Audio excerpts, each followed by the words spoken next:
We begin tonight with a difficult story on so many fronts. A soldier coming home to be laid to rest.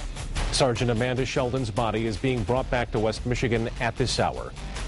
Sheldon took her own life last week while serving at a military base in North Carolina.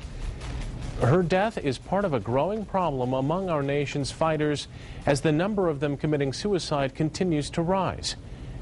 We want to go to the Ford International Airport now, where 24-Hour News 8's Leon Hendricks is standing by as Sheldon's family welcomes her home and hopes her death brings change. Leon?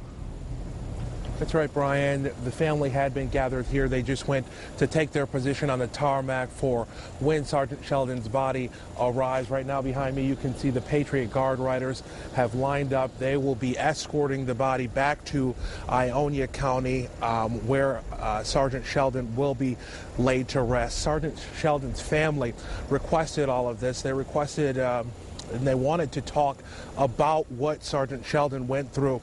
She was dealing with depression. Her mother says that while help was available to her, it was not an option. She was always about making sure everybody else was okay.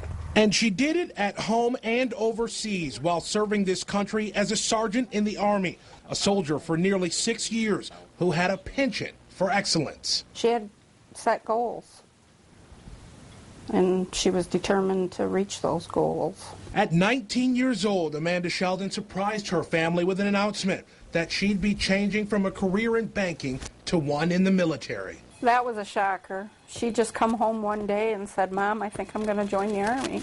And she signed the papers. She was 19, so I couldn't stop her. And with that, she enlisted and served, but it wasn't long after that that she would see a dark spot in her career and life. Sheldon was raped by a superior. He used a date rape drug, her family says.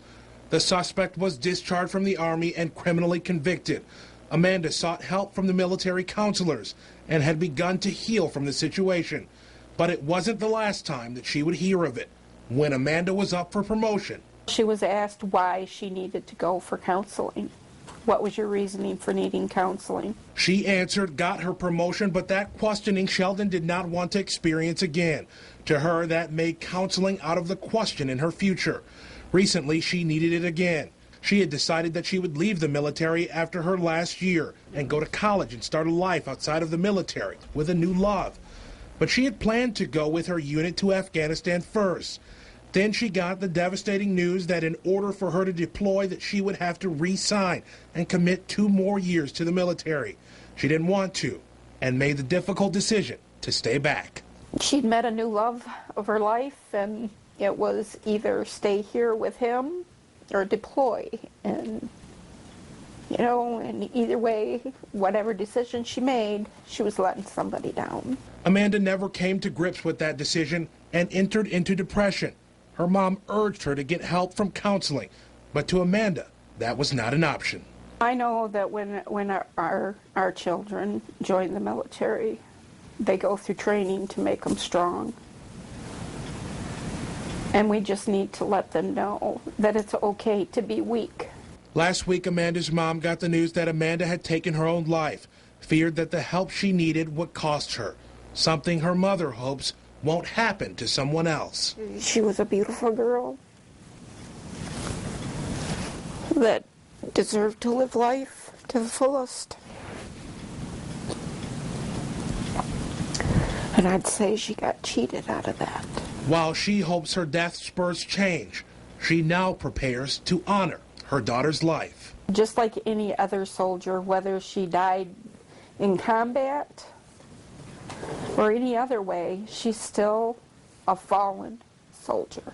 She served her country, and she served it well.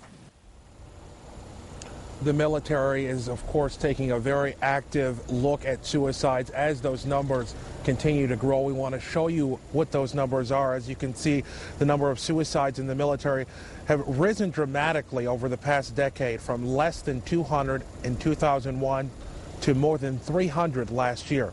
In August, this 200-page report was issued. It's called The Challenge and the Promise, Strengthening the Fourth Force Preventing Suicide and Saving Lives. That was issued in August.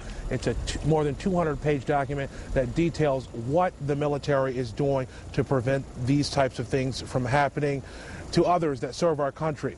But the military admits the problem will likely get worse before it gets better. Reporting live at the Gerald R. Ford International Airport, Leon Hendricks, 24-Hour News 8. Leon, thank you.